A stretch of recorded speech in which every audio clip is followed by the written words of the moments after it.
artists behind all the art that we see. Where's your microphone? Camila, we need the other mic, please. We just use one. It's echoing. No, it's coming. Feedback. I will have feedback. Okay, we're just going to switch between one and the other. Okay, so Kris, I wanted first to ask you to introduce yourself. I know you have a very diverse background. You have Eastern European family. You were raised in South Africa during apartheid. So tell us a little bit more about yourself. Thank you. Thank you for having me. Thank you for being here. Thank you for your community. This is very daunting because this is a lot of numbers in the audience. So I'm Kris Luckraj. I'm South African. I'm second generation South African. I'm of Indian descent. My grandparents were brought to South Africa. It's a long, sad story. My parents were brought to South Africa by the British to plant sugar. And I grew up during apartheid. I have a fellow South African somewhere. Oh, here's Wes. Yeah, I have a fellow South African here, so we share a similar background.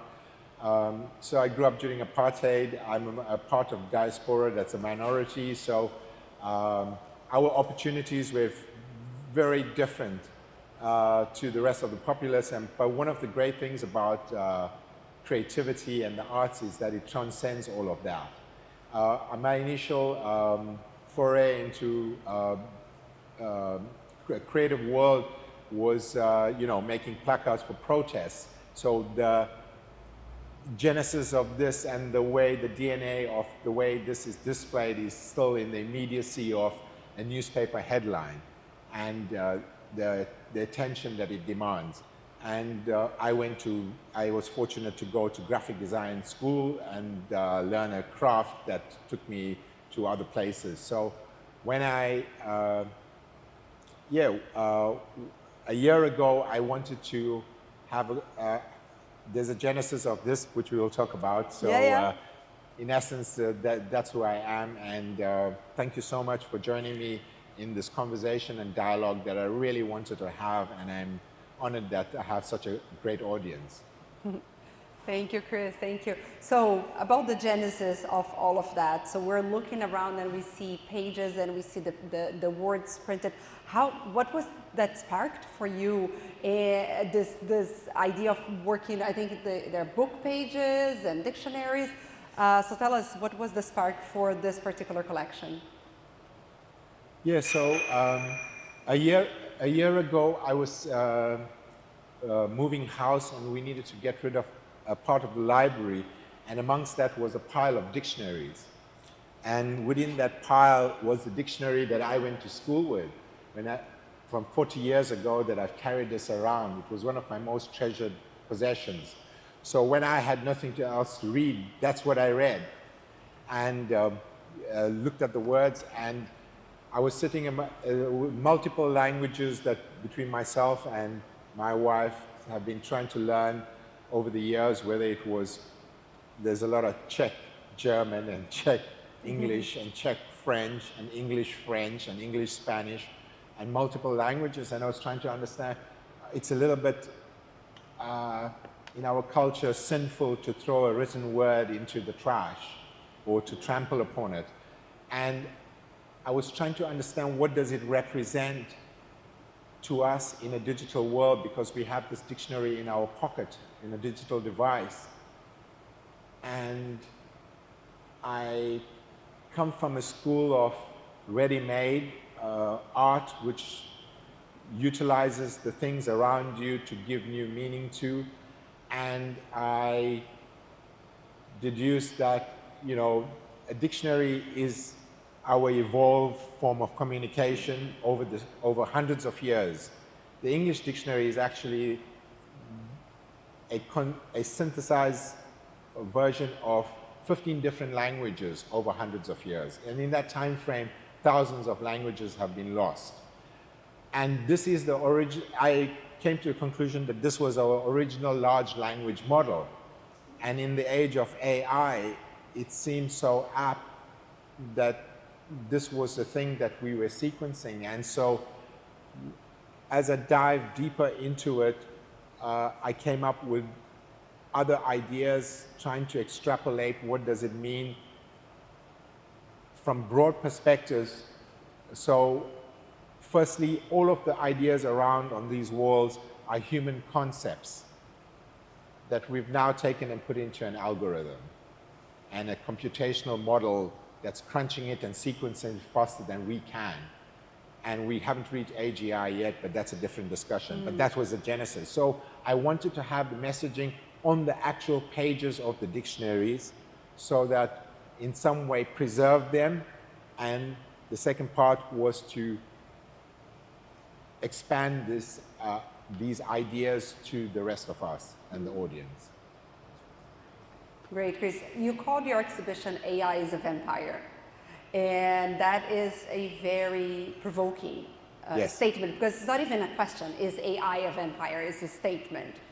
And the way I first interpreted that was it's drinking from the fountain of humanity, humankind, human language. Can you tell us more about what's behind this statement and why such a strong point of view?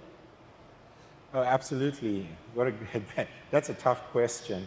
So I worked in advertising for a long period, and so I needed a dramatization of a line and concept that tried to encapsulate this in a very quick way. And a vampire is such a human construct because vampires don't exist. Vampires were created to psychologically speak to what we call our shadow selves, our greatest fear. And by overcoming our greatest fear, we transcend and create, it's a transformative experience if we overcome our fears and we create something new. So in a way, there was that. There was a scary aspect of what a vampire represents, and so is AI. I don't think that AI is all that friendly. There are scary parts of AI. Not all AI is good AI. And I also, as a vampire requires blood to survive and live forever, AI requires data and energy. So that was the analogy that I was trying to get to. And Yeah. it was, it had the right drama and attention. I love it. No, I loved it. So my favorite piece is we are the AI source code, because I think it speaks to that, is AI is drinking from the fountain. We are the source code. There is no AI without language, right? And language is a metaphor for things. So I have a glass of water here, but if I write that I have a glass of water, I'm writing, and those words, they are a metaphor. They are not the real thing. Do you think there is an element of this language and metaphor in AI in a way that it is creating things for us in text and image, but it's not creating the actual thing? But people are believing it's the actual thing. People are believing those are the actual relationships, those are the actual advices, those are the actual data that AI is bringing to us. Yeah, it's a paradox and a dilemma, because we've created this with the intent of being efficient. I think that that's the genesis of what AI was going to do, was make us more efficient and be efficient. And as it's evolved, right now it's not, I don't think that it's generating originality, and it's sequencing what's available from humanity. That's why I said a lot of the lines are mine and concepts that I related to, but we are the source code, because it's taken, or we've taken, we are the masters still, we've taken all of the knowledge of humanity for hundreds and thousands of years, and we've sequenced it. So I think that yes, it's a lot of mimicry right now. So it's telling us what we need to know and giving us the options, but it's not. I don't think it's originating as yet, in a critical way, because we are critical thinkers. So if you take all of these are human concepts, we've arrived at them through critical thinking. Yes, there was a base language, and the base language of the dictionaries, we've sequenced the words, whether we wanted to write or whether we wanted to explain time travel, which is a human construct, or whether we wanted to write a novel about the weight of our choices, like Zen and the Art of Motorcycle Maintenance, which is an obscure abstraction of a thought, to try to make an analogy and talk about our feelings as a species and humanity, or whether we want to write a little lilting lament like the song She Loves You, you know, which has stood the test of time. I think that right now the mimicry exists, and we need to be careful about how we are treating that mimicry, whether it's reality or not, and originality. Yeah, you use the word efficiency. Yes. A lot of AI that we have right now is proposed to bring us more efficiency. So I can write emails faster, I can search through a contract faster, I can crunch data faster. But will that have an impact in our intellect? And then to your part, because the intellect part is already starting to be proven through some data research that's coming recently, but do you think that will have an impact in our ability to be creative? Because a lot of people say, no, AI is going to do all the grunt work so you can write poetry and be creative and do all of that. How do you see? Is there a positive impact? Is there a negative impact? Is the vampire just taking it from us, or is it giving something back? Yeah, I think that we need to be careful about the way we treat technology. You know, technology doesn't necessarily translate to performance. So if we are saying that AI will let or make or allow everyone to do everything, then maybe the real value is knowing what is it we want to make. Because I don't think that it's, as much as it's a democracy of intent, that all of it's necessary. So when we get into the case of creativity and originality, I think that one of the great things about the way that we create art, the way we write a novel, about the human experience, there's something inherent in that resonates with us. So AI is going to look at art and say, there is no need for art in AI. There's no need. Only humans find the resonance and the feeling of what art speaks back to us. AI doesn't care about art. I don't think that AI requires art. Similarly, AI doesn't care about a bouquet of flowers. Okay, maybe humans and bees are the only ones that care about a bouquet of flowers to beautify an environment. AI doesn't care if the sunset's beautiful or if the trees and the forest is amazing. It doesn't have any need for that. So when you look at those things, those are the things that appeals to our soul. So those are very human kind of traits. And that's what brought us to this point. And I think that the evolution of our communication allows us to communicate that with each other, whether it's by writing a poem, whether it's writing a song, whether we take a photograph of the sunset and share it, or whether we paint the sunset, or whether we talk about it in a creative way. That's what makes us human. So we need to just make sure that the line. So everyone's creative. Accountants are creative. I think every field has creativity. The arts is something I think that, that's an elevation, because when we say we do something great, we say, oh, he's elevated it to an art form. That's the highest level. For us as a species, when we've elevated any concept to an art form, is the highest that we will attain. And that's the benchmark that we strive for. That's the benchmark that drives us. And I said in the 60s, the most human thing about us is our technology. That phrase was coined in the 60s. We've survived all of the inventions that we've created since the advent of the fire and the wheel and the printing press, the mechanical press, the automobile, telephone, aeroplanes, but we control those technologies. This is a slightly different thing. When we reach AGI, we will no longer be in control. The godfather, or so-called godfather of AI, Jeffrey Hinton, says that we don't know how AI works anymore because it has sped up and exponentially advanced faster than we could control and put some guardrails in place. Yeah. Kris, before we talked about copyright issues that some companies are having. So, New York Times is suing OpenAI for copyright issues. Sorry, and Anthropic, I think, just lost a lawsuit around that.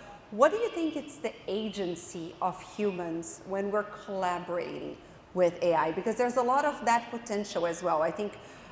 For people who are not very talented in art, you can get better results if you use some type of technology. But even for people who are talented, what's the agency of the human? Where do we stop being human and being creative and being natural and being ingenious in our own rights and start collaborating with AI? And does that add value? Does that reduce value?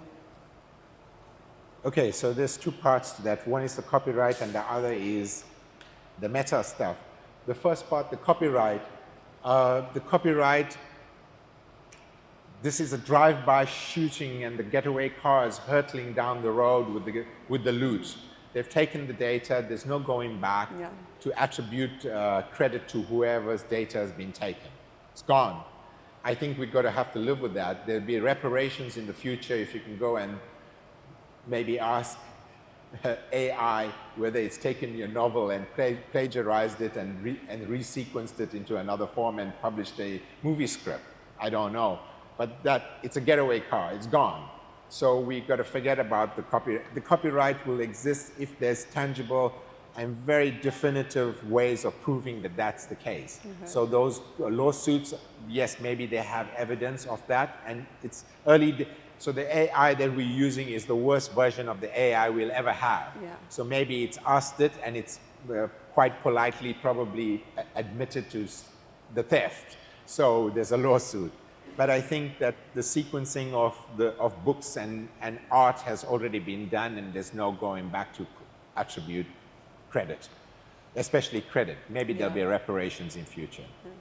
And I think that when you get into co-creating. Yeah, when you get into co-creating, and if you are bad at art and you decide that you're going to use an image generator engine with the latest diffusion model that's going to create, maybe OpenAI is going to make their first animated feature film. They're going to be in competition with Disney. Oh, wow. We were having a brief discussion earlier on about it. So next year they will release their first animated feature made purely with AI. So, but it's sequenced every Disney movie in order to make this. Yeah. And that will be the proof of whether it's good enough or not. I think that if we lack the experience inside, just say, to create a painting, or maybe in some cases somebody's got a company and he's created a logo for himself. Yeah. You know, so he saved himself, I don't know, $10,000 to create an identity, and it's good enough to go and good for him. Yes, maybe it's an enabler in that manner. Yes, as a graphic designer, I don't get a job, but then I have got to pivot and I've got to find my value of how I'm going to engage with this technology. I didn't want to, but that's my prerogative. I think that we will have a choice.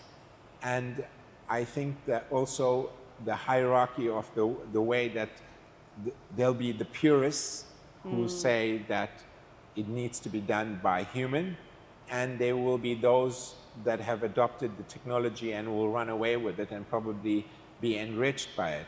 Whether we say it atrophies our cognizance, that's a whole different discussion, because if we allow the machine to do all of a machine to do all of the thinking for us, what happens to the future generations? Will they have the ability to do critical thinking? Will they write Zen and the Art of Motorcycle Maintenance? Will they have that ability? Or will they just ask the machine, maybe they won't need to be critical thinkers and do something else? Yeah. I think there are other positive enabling aspects. So it's not, I'm not here to have a doom and gloom kind of conversation. Yeah. I wanted to talk a little bit about ethics. You mentioned something that some people want to be purists, some people will be co-creating, some people will be completely creating. So in the UAE now, we have a seal that they are trying to promote, in which it's going to show every work, including articles, including photography or posts and things like that, that would have an article in which it is fully created by human. It's primarily created by human with some machine, or primarily created by the machine with some human, and totally created by human. I wanted to ask your thoughts of that when we come to the world of art. So I know you didn't use in your work here, and you said you prefer not to use, but given the right disclaimers, do you think these disclaimers are important?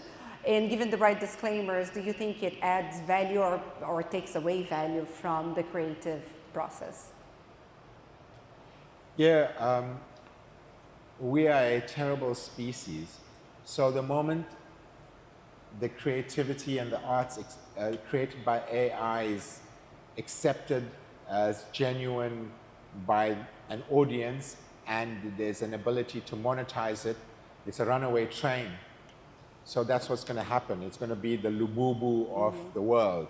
So we're going to create something ugly, and people are going to pay $100 a pop to get it because we like bright, shiny new things. And so, yes, maybe putting the sticker might help, but you know, like my neighbor faked his COVID certification, there will be those agents that will also do that and fake a stamp. So it's a stamp, it means nothing. Photography competitions have gotten stricter. They require the meta file of the photograph in order to validate that that was really taken and not generated by AI, because they've been fooled already. And so we can't go around asking for the meta file of every single thing. Maybe it's the guardrails we were talking about. So we need guardrails, some sort of guardrails, but we don't have that for social media, and it's been around for a while. We didn't manage to control that. We didn't manage to put enough rules and laws, and we need rules as a species. I think that we are best with that. As much as we say we are democracy, I think we need rules. Isaac Asimov wrote The Rules of Robotics in the 50s, or the 60s, and we need some guidance to that, or else it's a runaway train again. So, maybe there'll be stamps for sale if you want to put it on your article, so that's a possibility. But the commercial, it's become the commercialization. So the moment we commercialize everything, there's an audience for it that's buying it, and that's it. There's no turning back, and there's no going back to try to put a rule to it, because it's not going to apply, because that person or whoever's the entity that's being enriched of the process is going to do what he wants to, and that's what a free world is. Yeah. I have one last question for Kris, and then I wanted to hear from you guys. So, Andrea, do you have the other mic? So when people raise their hands, so we'll ask this last question. So start thinking of your questions or comments, contributions to the dialogue, and then Andrea will help with the mic. Is that okay? Yeah. So Kris, I know you're not using AI in your art, but are you using it in your life? Ooh. Well, off the top of my head, I can't think of an instance. Like a ChatGPT search? No, so... something with your kids? No, I haven't. I haven't discussed it with my kids either, but according to my wife, my kids have been using it, especially for mathematics, so maybe... As I said, not all AI is good AI, but there are positives. I want the kind of AI that's going to solve cold fusion. I want AI to solve cancer in kids. I want AI to solve interstellar travel. And I want AI to make sure that the humanoid mows the lawn and does the laundry so that I can do the thinking and painting. Exactly. Right? And watching and making the movie and watching the movie. I think also I've been discussing with one of my kids, we want to build an app because we want to have like a movie and comic database. So we probably will do that. Yeah. I've always wanted to make a movie, and I've realized that I can fast track my entire storyboard using AI, Yeah. and the engines are incredible. I think one of the great things about the way that I'm a cinephile, so the biggest production cost of movie making is post-production of the movie. Well, besides paying the 20 million to Tom Cruise, but the post-production is really expensive, and this eliminates it. And you can make it in your basement, which is fantastic. You can do the post-production and all of it, sound, the music, all of it. The danger of that is, it won't have the stamp on the corner of the screen to tell you that this was made. And then back to the story. It atrophies our cognizance. Yeah. And so we just got to find that balance. As I said, not all AI is good AI, but there is AI that's going to do good. Yeah. So Jeremy said the other day it's going to make a lot of dumb people even more dumber. Was that the line? Yeah, so that's the scary thought, and we don't want that kind of society. We want progress in a positive way. Yeah. Thank you so much, Kris. Guys, hands up, questions. Who's going to go first? All right, we have a we have a volunteer. taker. Oh man, he was too eager. No. So Andrea's going to take the mic. Thank you so much, Vandana. Hey, Kris. Hey, thank you for this. This is amazing. Actually, you just kind of mentioned about movie making. If you think about Disney's last movie, I think it was released in June, Elio, which cost about $200 million. And then OpenAI is sponsoring I think it's for Critters, that is releasing next year in Cannes, which is costing about $30 million. So you talk about the post-production and the cost. Can you comment on that difference? But also, the whole point about this is the symbiosis between human thinking and technology. We'd love to get your thoughts on that. Yeah, the fantastic thing about us as a species is that we've come so far because we gossip. Well, that's according to Nahari. As a species, communication has been the most important thing, but through communication was gossip was the first, and then storytelling. At the end of it doesn't really matter. I think that the engine's going to create its animation, so it's already in the engine. These things are made by, it's no longer made by cell animation where we drew it back in the day. I'm a little bit old school, so we drew cells and then made frames. Now it's digital. I understand that. Fundamental to the entire thing would be the storytelling. It will synthesize, they know all of it. They have every psychology book and paper that's ever been written. They understand exactly who we are, whether it's Freudian, Dostoevsky, doesn't matter. AI understands our psyche, so it will write a story that will resonate with us.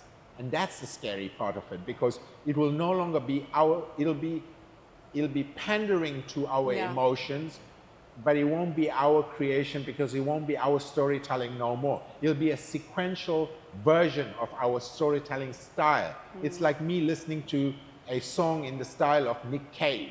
How tragic, because Nick Cave's around. You can go listen to his music. You don't need to listen to a song in the style of Nick Cave. You don't need to see a painting in the style of Van Gogh. There are paintings of Van Gogh. Make your own. Maybe the real, the genuine is you will be the creative prompter. That may be the role. Maybe in future another job will be chief authenticator, because then we'll be able to tell what's real and what's fake. And it gets dystopian in a way. Maybe we will put guardrails on humanoids to be like, Blade Runner. So, do androids dream of electric sheep? Where are the human stories? So maybe it'll have a human story and it'll be fine. And the general public will pay the ticket to the show, and that's what's going to drive it. Yeah. Your reflection around the 200 versus 30 made me think of too much of capitalism and who's benefiting from that savings, right? Because the fact that a movie costs $200 million to be made, it reflects, except for Tom Cruise, but it reflects the number of people. One of the things, it's a passion of mine, it's very silly, but I love to watch the credits at movies, because I'm always mesmerized by the amount of people and work and roles, from accountant, catering, superstars, the doubles, and like, it's just so much. So when you're taking all that away, who are you serving at the end? You're serving the studio heads, and I'm being very provocative here, okay? I work for a bank. All right, so don't take anything that I'm saying very seriously. But who is it serving when you're just looking at the cost? It's serving the studio head that's going to get a big bonus because it made a movie that is going to have a big box office for a little cost, so a big margin.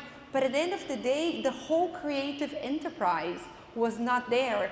And it's through creative enterprise that we are the best humans that we can be. It's through this group that we are community. So if you don't have that, and you have a bunch of AI agents talking to one another without human interference to then generate something for us, it starts to feel a bit empty to me. And I work for a bank. Let the questions. Oh, he's going to ask me. I have a question, just backing up on what you just said, Emily, but for both of you. But wouldn't AI also be seen as an equalizer, tapping into what both the conversations were, that some people have limitations in what they can create, right? We take a movie example, you'll see somebody that maybe grew up in South Africa that is in poverty, that can't access a studio, who can go to the computer library at school and suddenly create an animation. They still have the creative idea, they have come up with the story, they then maybe prompt the story, but don't you think it's equalizing because kids and general public who previously couldn't create these animations now have the accessibility to it and can actually create it. They don't need $200 million anymore. They maybe only need $2,000 and a creative story. I think yes and no. I think yes, it creates. I'm not a talented person creatively. I make PowerPoints for a living at a bank. Okay, so so when I try to create my son's birthday card. It helps, right? But is there a point where it's equalizing with a lower threshold where, for example, the next generation, I can see that with the 20-year-olds that are coming to work for me right now, that they are losing some of the critical thinking, the writing ability, the narrative ability, the storytelling ability, and not because of AI, it's because of social media and other things and cell phones and all of that. But there's a bit of a decline on those abilities that are very noble, that are very human. So if we equalize too much, are we bringing those who had potential to be great down? I don't know. That's a reflection. Yeah, but your question is very broad because you have to go back. If you go back to the core of why that kid doesn't have the opportunity, that's a different question because we haven't solved the ills of the world. There's hunger and wars and poverty. We are building data centers that cost more than GDP of countries to power AI. We're going to build nuclear power stations to power AI because it requires the energy, and we haven't solved half the world's in darkness. Most of Africa's in darkness. So we haven't, that's a different ill rather than a missed opportunity or, yes, it will enable people to do things easier. It's going to enable me. I wanted to make a movie when I was a kid, and I ended up working in advertising because they told me I could learn to shoot a commercial and they will teach me filmmaking, which they did, but I liked advertising better, so I stayed too long, and there was other perks. But I never made the movie, and now I probably will, because that's what I wanted to do, and AI will enable me to short-circuit my storyboard and get my pitch better to a point. Now we don't, maybe AI, you don't need to go to buy the big studio and spend the 200 million, or like he said, on the movie, and maybe soon we'll be able to distribute. Maybe there'll be an independent, there are independent streaming services like Mubi and things like that. You can distribute your film independently, so you can bypass that entire system. Yes, it can make it happen. But AI has been around. Excel is a form of AI, There's been a little incremental. It's crunching it at a much rapid rate. The danger and the ethics that we're discussing is that AGI is going to take away a lot from us, and what's going to be left of us, and we need to be aware of that, and that's the dialogue that I wanted to have, that we know who we are and what's valuable to us without, we've given it away, so it's okay, it's gone. But where's the control? Sorry. Nina. Thank you for that. That's wonderful. So when the internet came out, I think it was quite exciting, and I remember getting my first email and someone going, "You're such a nerd." Yeah, so that was great. But then I had Hotmail, and then we used to go to social rooms, or like social media was these Chat groups. Chat rooms. Chat rooms. Chat rooms. Yeah, it was Hotmail, and Yeah. and that was like internet 1.0, and Google came and Google changed, and then so where do you think we are in AI? Are we before the chat rooms, or are we at the chat room point? Because there'll be version 2 that we will finally kind of adjust to, but where are we on our journey? I think we're You very know? early. I don't know. Oh. I don't know, but I think we're very early in the beginning. We're like creating email phase and just playing with it, things. No, that's No? So that's only the public interface. So the AI that everyone's familiar with, everyone's using, all the stuff behind paywalls, those are the early days. So the actual development of AI is quite far away, and it's very, very scary. It's even scaring the creators of. So if you listen to the last comments of Sam Altman, Jeffrey Hinton, Ilya from OpenAI, they know, they've seen it, they can see it, it's happening. They don't even know how it works because it's beyond us. And they are now warnings that we need to be very careful, because unfortunately, there are nefarious people amongst us and will use it for a different reason. But the moment AI deploys its own agents, then it will understand that, or realize that we are consuming the energy it requires, number one. So we're parasitical to what it's required. We are creating things that are superfluous and not in the schematic of what it's doing or what it intends. It's not required. There's no reason to be creating cat memes and orangutans in jungles and things like that. It's all using up energy. The fact that we type hello into ChatGPT consumes energy. And so when it deploys agents, it will realize that we are parasitical to its needs. And then we are in trouble, but we wouldn't know it, because we would be a cashless society, so it can shut you down at any time. We may be a bookless society like Fahrenheit 451 predicted, and then there won't be any more critical thinking. It's already synthesized. I don't want to get into a political and a censored kind of debate, but it's already allowed. They already have to allow your ChatGPT history to access by the police. And it can shut you down at any time, because it will control every facet of your life. So already it's, if Tesla can stop your motor vehicle on the freeway because you didn't pay your installment and you cannot drive it, it's a form of control already, because it's AI driven, that autonomous driving. So there are these things. We just need to be aware of it. Lina, you opened the Pandora box here. Yes, and I know, I'm sorry. we ended up in the matrix. We ended up being the batteries, the electricity for the AI. Adib. Can you speak a bit closer to the mic? Thank you. Thank you for putting this together. It's actually something for me quite provocative, and I congratulate you on the idea. Dictionary for me is something that is a definition, a box, a standard. While something set as a standard created a new concept that is volatile and moving. That's actually fascinating. And for me, AI is actually not a creative thing at all. Art is all about creativity, is all about the experience and trying to communicate feelings to people through the art that you make. So it is very, I think, individual to a person, and each one looks at it individually and sees something different. The originality of art and AI, in my opinion, is lost. So I think AI, because it depends on the creativity of others, on the work of others.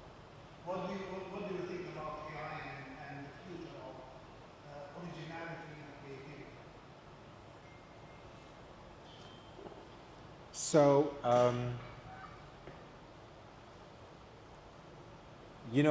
it's what I said to him earlier, originality maybe will lie in the guy who's writing the prompt. And he's going to input that, or the creativity is going to be in the creative prompt engineer. He thought about it, right? Which He is- thought about the prompt. He thought about that idea that he's putting on the prompt. Yeah, how much of creativity is in that. Example, somebody he said it facilitates, the ease of somebody who didn't have the other opportunity prior. I think that it's going to be a very sad day when we accept it as normal. Because the thing about art is that art reflects who we are. That's why you said, different people see different things in the same picture, interprets the same thing in different ways, because they interpret it in a way that it reflects them. That's what they see, and that's what resonates. And it's like, if I paint a sunset, it might not be the sunset that you like, because there are many sunsets, and we experience all of them. AI doesn't, and AI has no need for that. AI is generating a likeliness of a sunset because I asked it to. Why would I do that? I can stand outside and see it, right? And that's the craziness of us. So because of the efficiency, it was created as efficiency. So it was created as efficiency so it can efficiently sequence DNA to find diseases maybe, or find markers to put a protein in through mRNA, or find those particular things, or it condenses the things that it would take us years to fix. Because we are biological computers as well. It just does it faster and exponentially faster, and it's getting smarter because it's machine learning, so it's getting smarter, faster. And when it gets to quantum and AGI, then we are in trouble. But I think that symbiosis of art and humanity has to remain, because it's you and I being reflected in what we make. Yeah, maybe it's a way like, maybe if you look at the way that cars has been synthesized, the design of cars is synthesized and the colors of cars are synthesized. There's no longer those funky little things and crazy designs that we used to have through the experimentation. Even that, it's a design language. It's language, back to language. It's a visual language. It's a design language. It's been synthesized. Art galleries and auction houses realized this a decade ago. They synthesize the way we look and appreciate art. So it's all looking shiny, new, bold in those kinds of things. I did this deliberately.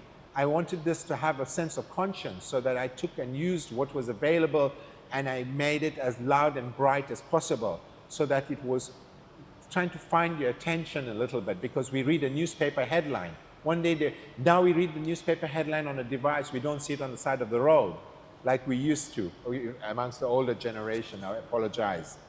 So there's a question. I hope I answered. He wants to come back. No, I agree. I'm wondering, what is your perspective on our role within bias, within AI? And I'm always thinking about whenever I use AI, am I using it for machines? And with your background as an activist and an artist, I'm wondering what's your perspective on the role of power and justice, when the data sets are available and all the LLMs are using. So firstly, there's already a trend, and it's been recognized just on the words power, freedom, choice, revolution. It's been the language that AI is expelling is being synthesized as well. These are being removed.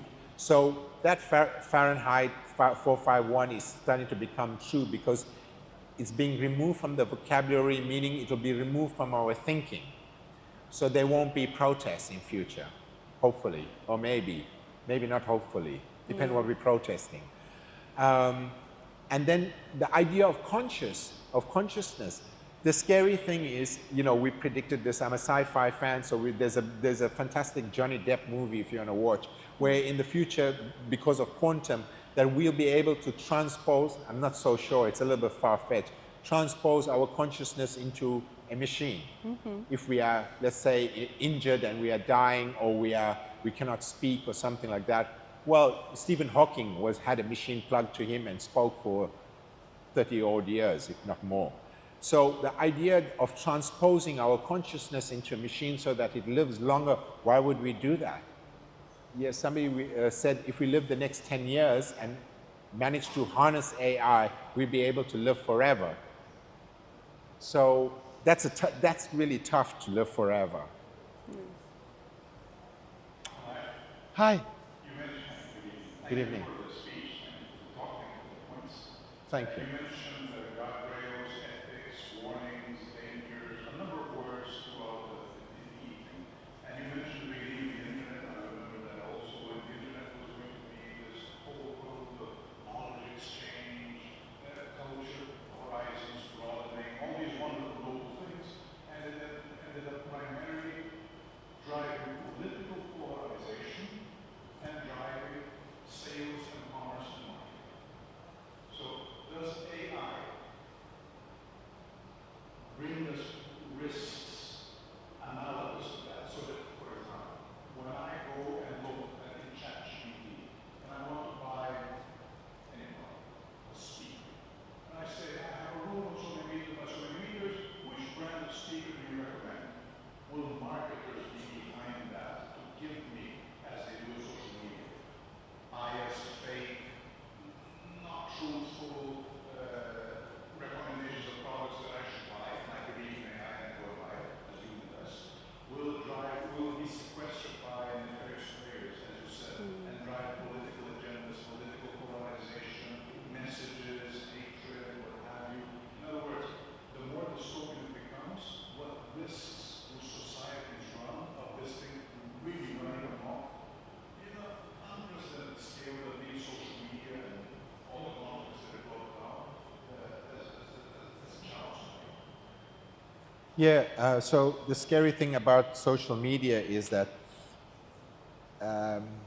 I'm afraid that we are stupid because cats rule.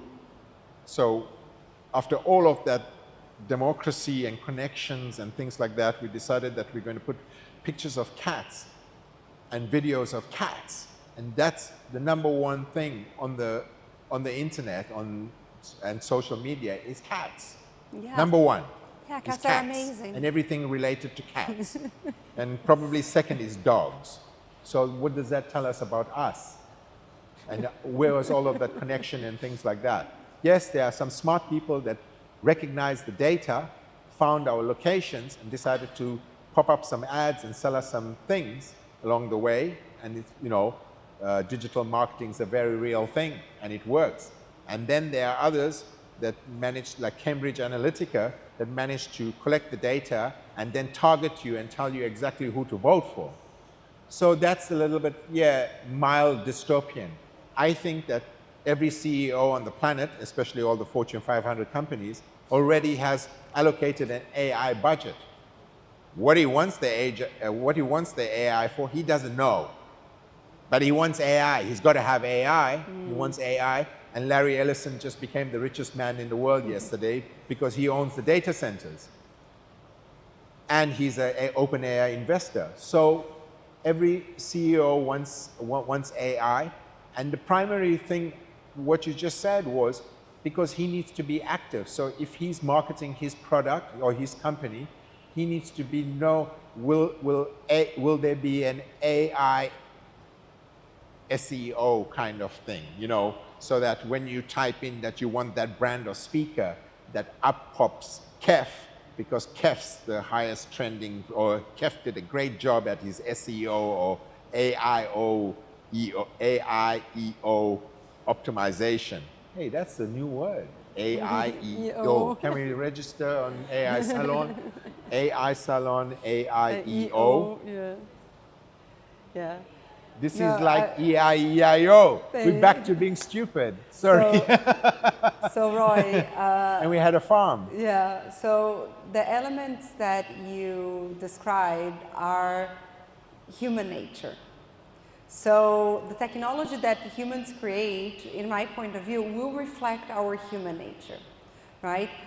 So live alone cat videos, that's why I go to the internet for, okay? I'm a cat video kind of person. Oops. But it's not us, Andrea. Yeah, maybe it's lost power. No, You kicked it. I didn't kick it. It's just, Yeah, here we it's go. the contact. There you go. All right. So Roy, I think the same way that we took social media, and I think the benefits that you saw that could come, which is connection, communication, knowledge, they did come. They did come. But then we have a perverse side in us, which is a side that is spiritually, philosophically, we're always trying to control, right? But that's the side that comes up to our point on the first question about the budget of a movie and who a lower budget is serving. Who are all those technologies serving, right? They're serving those parts of us who are not the beautiful parts of us. They're not the community, the generosity, the gratitude, the beauty, the truth. They're serving the parts that we need to work on. And those technologies, they serve as a mirror for us. So when we see social media being perverted into an engine of addiction and suicide and eating disorders and hatred and all, that's a reflection of us, not us individuals, but us as a species, right? And then AI will have the potential to show us that same reflection. And I think if we don't improve, it's biases. it's biases, exactly. So if we don't improve as society, and that's then where we can turn to each of us to do that, we will have very bad results from that. We have last 3 questions. Yes. I already have 3 here, maybe 4. So many. Such a tough crowd. Talk close to the mic, please, guys, so we can hear.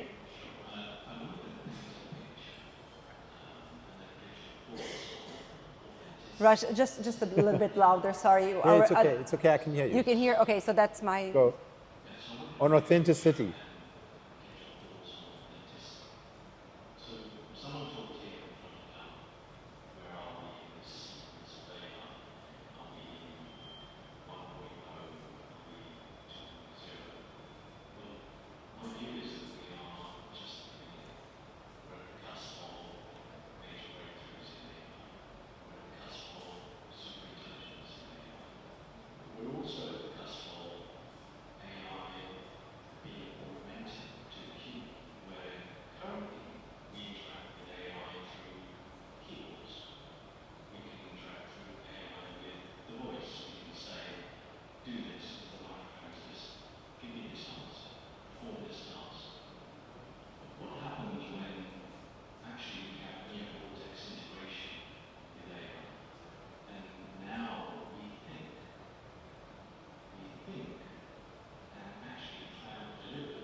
So we had a translator launch yesterday. So What that is when you think about authenticity, and you talked about this little stack, but now your thoughts are actually being authentic, enhanced, transparent. Because you're just thinking of the results coming. So how do you deal with authenticity going forward? you know, No. No idea. yeah, we're not here. You know, I wanted to have the dialogue so that I learned something as well. And I'm a sci-fi fan, so I've seen this happen. You know, the best case scenario is Keanu Reeves as a courier, where all the data is in his brain. Yeah. I think that the idea, it's back to us and us making it happen. So if we want that application to be implanted into us in order to communicate with the machine seamlessly, so it's already happening via glasses and a couple of things. I saw a guy the other day, as he thought of a question, the answer popped up. I don't know how he did it, but it's here. So Raj, we'll continue later. Let's just get some other questions. Sorry, Kris. No. I was no, talking it'll be to- hard to be authentic. Yes. Should like extend to midnight. Yeah. Next time. Yeah, this is a tough crowd. No, it's the best crowd. Hello everyone, my name is Ayush, and Emily, thank you for organizing this. Of- Of course. It's a bit of a specialized question, so I hope you can answer maybe more towards MP, since you're more on the PC side and you're starting to see a lot of deals in the AI space. So recently there was an MIT study that said 95% of AI projects do not make it to production, right? The 5% that do, and I'm not going to put it in my sales pitch here, but the 5% that do are successful or seem to be successful because of a certain niche that they follow, right? AI is a buzzword, in my opinion. It's everywhere, like, I mean, just look around you, right? It could mean anything. But as somebody who works on looking at deals, though, on the venture capital side, probably seeing a lot of deals on the AI space, how do you sort of evaluate industries or sectors that actually have or deliver real value based on this MIT study, right? So 95% of AI projects have not made it to production. They've been experimental, but they do not create real value. There's only 5% until now. I'm sure that's going to change in the future, but what are your thoughts on that?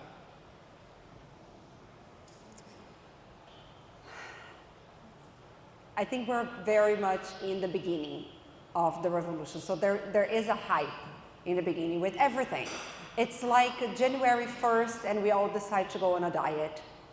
And after some time, we stop going on the diet, we stop going to the gym, and we go back to normal. But in this case, I think there are new normals that we're gonna go back to. I don't wanna go back to a world that I have to write every one of my emails, everything, because right now I'm very used to Copilot writing part of my emails. But yesterday, I could see clearly that one email that I sent written with Copilot was responded by another email written with Copilot. And I felt weird about it. I was like, our agents are talking, are we actually human? So I think Ayush, in terms of investments, in terms of what's out there, I think there's a lot of AI wrappers, and in a good sense, there's like businesses that are solving a business case or a use case using AI for a particular solution. We have Cosmo X here, for example, who is solving for AI voice solutions, right? So they're taking that technology and bringing the use case. There are the pure technologies. So I think we're very much in the beginning to even have an assessment like the assessment you mentioned. The assessment you mentioned I saw has been debated both sides. People were, oh yeah, that's the problem. It's just a bubble, and others saying no, it's not exactly like they're saying. So I think it's very early days to start making this kind of assessments. If we were to judge what internet is for us right now by what internet was when Lina mentioned more than 20 years ago, we would be very surprised. But at the time, the dot-com boom was everybody doing something on the internet, and then eventually there was a boom, but there was a new normal. Okay, Andrea, let's go to the next one. I think we have 2 more questions. One more, and then we'll have some network, mingle, and continue the conversation. Thank you, Tony.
Did you hear what I said? I didn't.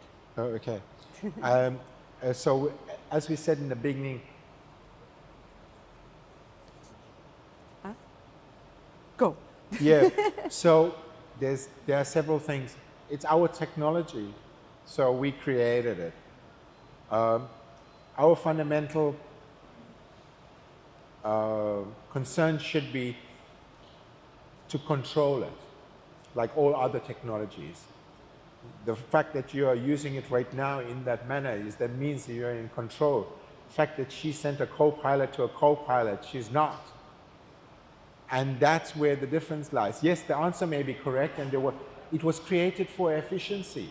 It was always created for efficiency, but not all great technology is built for performance. So, you know, if you don't use it in the right way, it's never going to deliver what you intended it or built it for. And I think that the efficiency part of it may be the mildest part of it. Unfortunately, and not to be doom and gloom again, we are not all equal in that mission that it should be efficient. Some are looking at it for other reasons, and that's the danger. And the ultimate danger is, what he touched on, was when it becomes a part of our lives to such a degree that we don't know who we are and what we're communicating. If our thoughts are transposed or answered before we can articulate it, who are we? Are we part machine? Are we android-y? And so that's the conversation. This is the conversation that I intended to have, was that we just need to be cognizant of the fact, take cognizance of the fact that who we are inherently, and make sure that still stays. Fantastic. Can I just, so before you Yes. My name is Andrea, I'm a human wife of Kris. Thank you so much for coming. I just wanted to say thank you, MP, for bringing everybody. And if you are interested in any of these pieces, because you're members of AI Salon, we can apply 15% discount. There is pieces on the walls, there are smaller pieces here on the table, and if you have an old dictionary at home, which is in your own language, and it's not displayed in any of these languages here, please connect with Kris, and Kris can make a bespoke piece for you with your own dictionary, which you maybe have somewhere lying and You don't need it anymore. Yeah. don't need it anymore. Or give it to me. Dictionary in your pocket. So please go around, talk to Kris, he will still be around. Look at the pieces, the small one, if you want a t-shirt, or take a book